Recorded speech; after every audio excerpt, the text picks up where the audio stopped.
आइए पुनः स्वागत करते हैं हम अपने चैनल पर एक महत्वपूर्ण बातों को लेकर, जहां सहारा परिवार, सहारा इंडिया के निवेशक, सहारा समूह के जितने भी हमारे निवेशक हैं, जहां हाय हाय कर रहे हैं, कहीं ना कहीं उसको निराशा हाथ लग रही थी।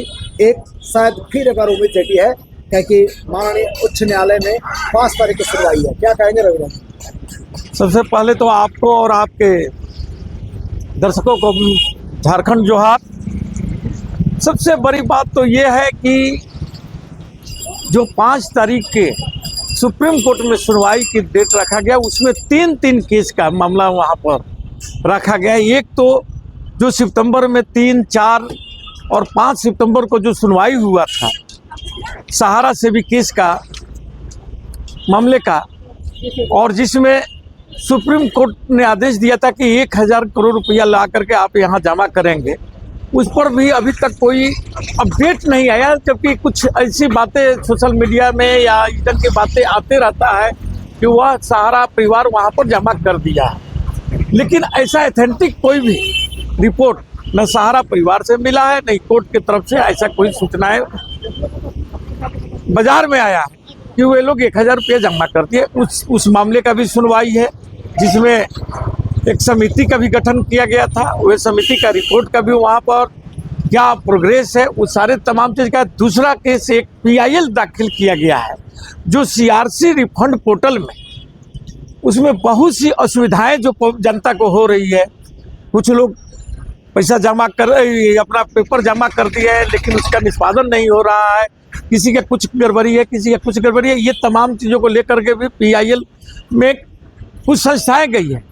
और तीसरा मामला है जो आपका इसी धनबाद का निरसा के रहने वाले जो नगेंद्र कुशवाहा जी है, जिनका एक NGO है विश्व भारती जन सेवा संस्थान, उनका भी केस की सुनवाई 5 तारीख की रखी गई। ये पांचों केस की सुनवाई 5 दिसंबर को रखा गया है।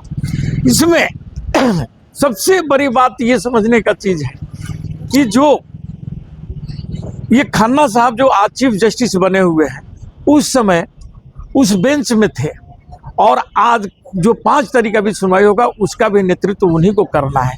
अब ये देखना है कि जनता के साथ में, जनता के हित में 5 तारीख के जो सुनवाई होता है उसमें कितने ये लोग जनता के हित की रक्षा करते हैं और क्या फैसला आता है। उसका यदि जिस ढंग से रिपोर्ट आएगा वह आपके दर्शकों तक इसे पहुंचाने का हम लोग प्रयास करेंगे।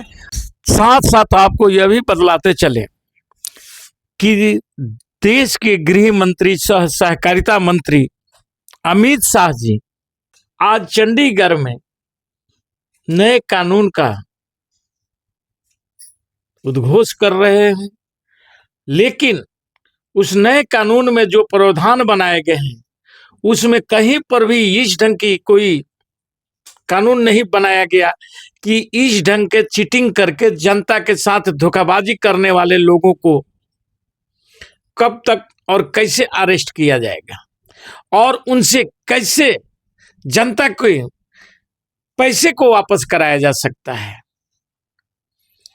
जबकि आप लोग देखे होंगे कि हाल के दिनों में ही अमेरिका में इन्हीं लोगों की सबसे चहेता अडानी ग्रुप,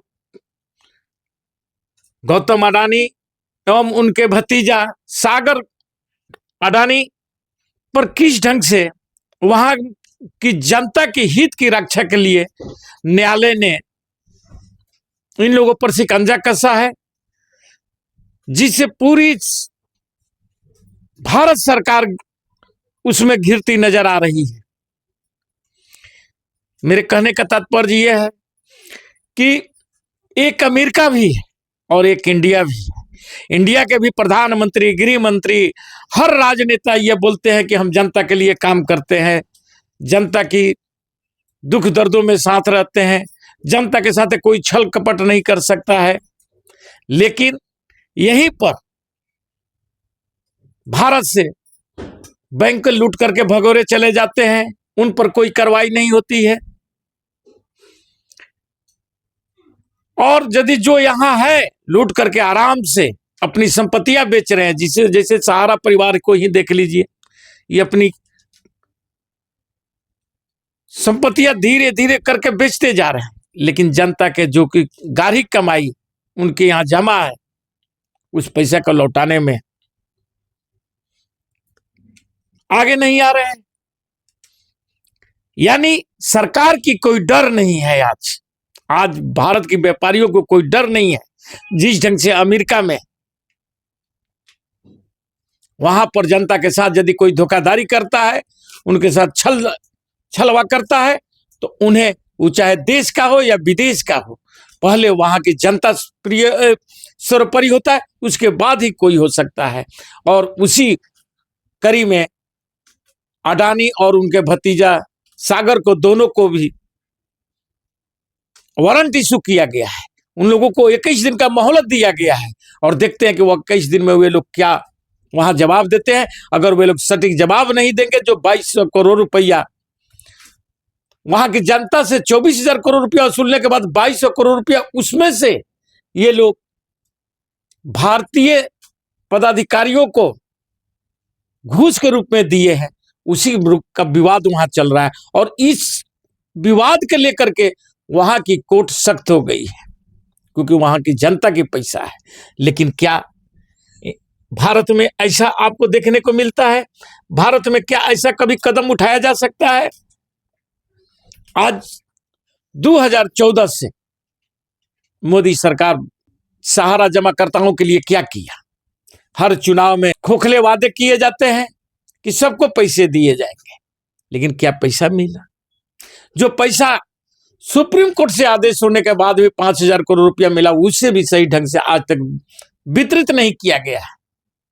ये है हमारी सरकार और अमेरिका की सरकार में अंतर।